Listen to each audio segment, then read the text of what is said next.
जब त्रिभुज की भुजा को हम आगे बढ़ाते हैं, बाहर जो कोण बनता है बहिष्कोण पाते हैं। इसके मान के लिए पड़ोसी छोड़ देते हैं। ये इसका पड़ोसी कोण है और इसके दूर वाले हैं। इसके मान के लिए पड़ोसी छोड़ देते हैं। जो कोण दूर होते हैं उन्हें हम जोड़ देते हैं।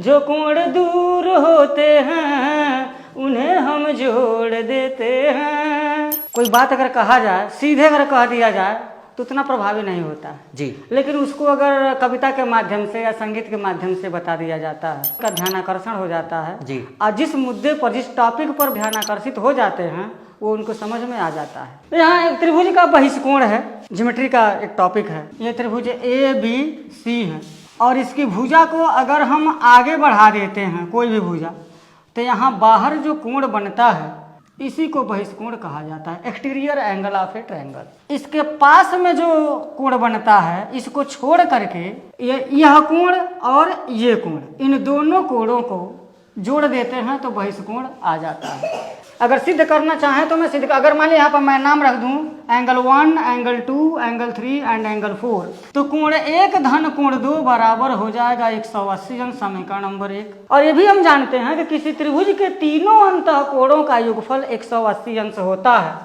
तो यहाँ यानी कि कोण 2 धन कोण 3 धन कोण 4 ये भी 180 अंश के बराबर हो जाएगा। इन दोनों समीकरणों का राइट हैंड साइड अगर बराबर है तो इसका लेफ्ट हैंड साइड भी बराबर ही हो जाएगा।